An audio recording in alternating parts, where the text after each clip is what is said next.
Ողջույն սիրելի գշարքներ, ես այժմ կներկայացնեմ 2023 թվականի սեպտեմբեր ամսվա կանխատեսումները այն մարդկանց համար, ովքեր ծնվել են գշարք նշանի ներքո։ Դե ինձ սիրելիներս, սեպտեմբերը ձեզ համար խորհելու եւ վերլուծելու ամիս է։ Ինչու? Որովհետեւ մինչեւ սեպտեմբերի 23-ը արևը գտնվում է ձեր 12-րդ ոլորտում, իսկ երբ սեպտեմբերի 23-ից հետո արդեն մուտք կգործի ձեր առաջին ոլորտ, այսինքն ձեր նշան, գշերքների մոտ ավելի շատ կակտիվանա կյանքը։ Եվ այդ ժամանակ արդեն գշերքները սեպտեմբերի 23-ից հետո ավելի տեսանելի կլինեն, ավելի ակտիվ կլինեն, առավել ևս, երբ անձնական մոլորակներ հետընթաց չեն կունենա երկնքում։ Բացի դրանից, ամբողջ ամսվա ընթացքում Մերկուրի մոլորակը գտնվում է ձեր 12-րդ ոլորտում եւ մինչեւ ամսի 15-ը այն հետընթաց վիճակում է եւ նշանակում է շատ բաներ կան, որոնք պետք է վերանայել, շատ հարցեր կան անցյալում, որոնք պետք է վերլուծել, այսինքն մարդիկ կան, որոնց հետ պետք է հարցերը պարզել, կան ինչ-որ ներքին վախեր, կան ինչ-որ ներքին հույզեր, անհանգստություններ, քանի որ Մերկուրին 12-րդ ոլորտում է, սա մեր անցյալն է Եվ այստեղ պետք է այդ ամենին դրվի մեծ վերջակետ սիրելիներս, քանի որ սեպտեմբերի 23-ից հետո արդեն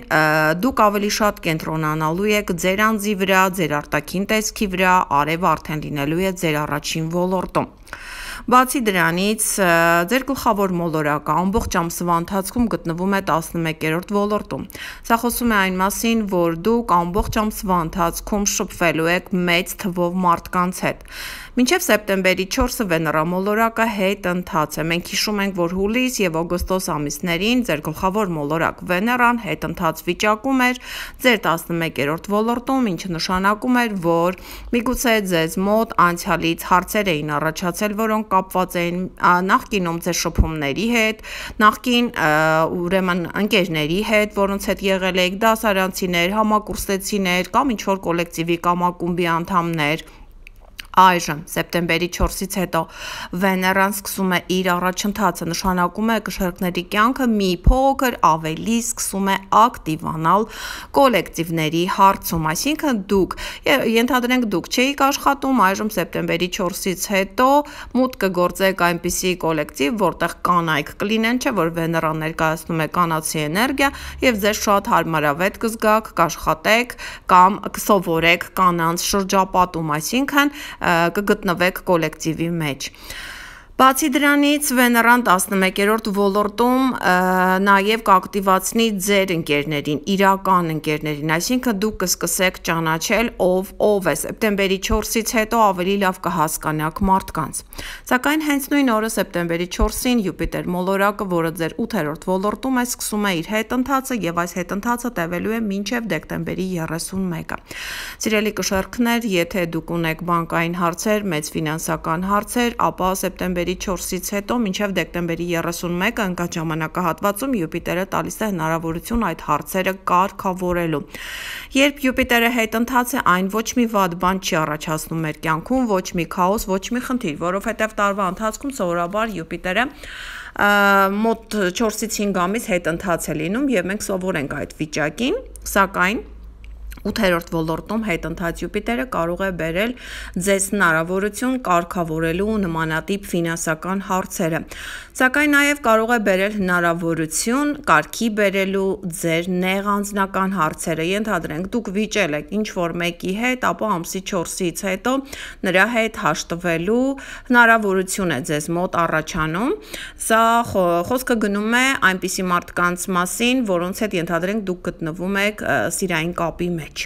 Ամսի 8-ը նույնպես հոյակապ օր է եւ այս օրը կարելի է ֆինանսական բոլոր գործառույթները կատարել, որովհետեւ այստեղ ունենք Արև Յուպիտեր տրին ասպեկտը, սակայն սիրելիներս խորհուրդ կտամ այս մասին դեռևս չբարձրաձայնել եւ ընդհանրապես փորձեք սեպտեմբեր ամսվա ընթացքում քիչ բարձրաձայնել ձեր պլանների մասին, որովհետեւ նշեցի արդեն ձեր հիմնական խնդիրը վերլուծելն է, ձեր ներքին հոգեբանական վիճակը վերլուծելն է եւ ձեր գործերը կարելի է ասել անձայն առաջ տանելը։ Եվ այստեղ ամսի 8-ի այս ասպեկտը կարող է բերել հնարավորություն մեծ ֆինանսական գործարքների, առք ու վաճառքի, Նաև այստեղ ինչու՞ չէ ճամփորդելու, նաև ծանոթության, սակայն այս մասին նշեցի արդեն չենք բարձրաձայնում։ Ամսի 15-ին տեղի է ունենում նորալուսին ձեր 12-րդ ոլորտում։ Սիրելի կշեռքներ, այս նորալուսինը այնքանով է կարևոր ձեզ համար, որ ուղիղ 1 ամիս հետո հոկտեմբերի 14-ին տեղի է ունենալու արևի խավարում հենց ձեր նշանի ներքո։ Իսկ մենք հիշում ենք, որ երբ տեղի են ունենում խավարումներ, այդ խավարումները անմիջապես նույն օրը չեն ազդում, նրանք արդեն 1 ամիս առաջ սկսում են թողնել իրենց ազդեցությունը, այնպես որ շատ ուշադիր ենք լինում սեպտեմբերի 15-ից հետո մեր կյանքում տեղի ունեցող փոփոխություններին, որովհետև հոկտեմբերի 14-ի խավարումը, արևի խավարումը, սա առաջին խավարումն է վերջին 9 տարիների ընթացքում ձեր նշանի ներքո եւ այն փոխելու է ամբողջովին ձեր կյանքը, այնպես որ շատ ուշադիր եղեք սեպտեմբերի 15-ից հետո այս նորալուսնից հետո։ Հենց ամսի 15-ին նշեցի արդեն Մերկուրի մոլորակը, որը մինչ այդ հետընթաց վիճակում էր, սկսում է առաջընթացը։ Առաջընթացը ձեր 12-րդ ոլորտում նշանակում է այստեղ ինչ-որ աշխատանք կարող են ձեզ առաջարկել ամսի 15-ից հետո, որը դուք տանից պետք է կատարեք առանց մարդկանց հետ շփվելու, կամ հնարավորություն կարող է առաջանալ օտար երկիր մեկնելու, կամ հնարավոր է Մերկուրին, քանի որ նաև ծանոթությունն է, շփումն է, հնարավոր է ծանոթանաք այնպիսի մարդու հետ ամսի 15-ից հետո, որը շատ հեռավոր երկրից է։ Ամսի 16-ին շատ լավ ասպեկտ ունենք Արև Ուրան Տրին ասպեկտը։ Ուրանը կրկին գտնվում է ձեր 8-րդ ֆինանսական ոլորտում եւ շատ կշեռքների կյանքում ֆինանսները միգուցե վայրի վերումներ են ապրում, այսինքն երբեմն շատ լավ վիճակ է տիրում ֆինանսների հարցում եւ երբեմն էլ դուք շատ ֆինանսապես անկայուն վիճակում եք գտնվում, սա Ուրանի ազդեցությունն է։ Եվ տեսեք ամսի 16-ը շատ լավ օր է ֆինանսական հարցեր լուծելու համար եւ իդեպ սպասեք այսօր անակնկալների, անակնկալ վճարների, պարգևատրումների, որովհետև Ուրանը սիրում է այսպիսի անակնկալներ, սակայն դրա փոխարեն ամսի 17-ն է շատ լարված, սիրելի կշեռքներ, այսօրը ընդհանրապես փորձում ենք ոչ մեկի հետ չվիճել, ընդհանրապես փորձում ենք ընկերների հետ սիրալիր լինել, ղեկավարության հետ բարեհամբույր լինել, որովհետև այսօրը շատ լուրջ վիճաբանությունների օր է, եւ փորձեք այսօրը on-line հարթակից գնումներ նաև չկատարել, որովհետև այստեղ ինչ-որ սխալմունքի հնարավորությունը մեծ է։ Ամսի 21-ը նույնպես շատ լավ օր է, տեսեք որքան լավ ամիս է սեպտեմբերը,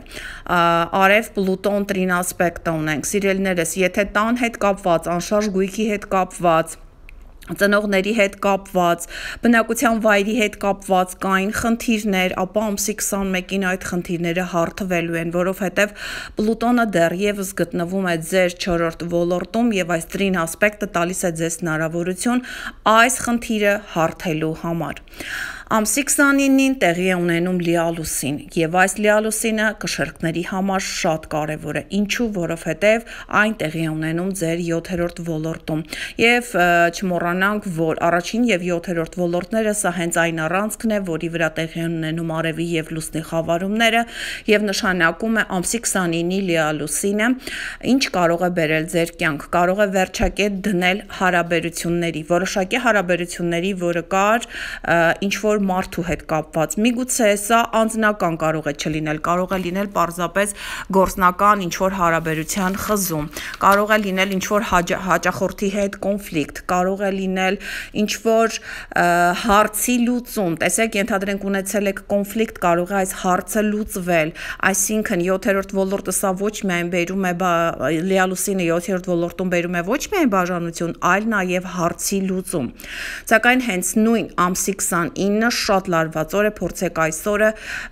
խուսափել ցանկացած տեսակի ֆինանսական գործառույթներից, որովհետև այստեղ ունենք Վեներա Ուրան լարված քառանկյունը, կրկին Ուրանը գտնվում է ձեր ֆինանսական ոլորտում եւ այսօրը փորձեք ֆինանսական գործառույթներ չիրականացնել։ Դե ինձ սիրելիներս, այսքանը սեպտեմբեր ամսվա համար, կհանդիպենք հաջորդ հոլովակում։ Առայժմ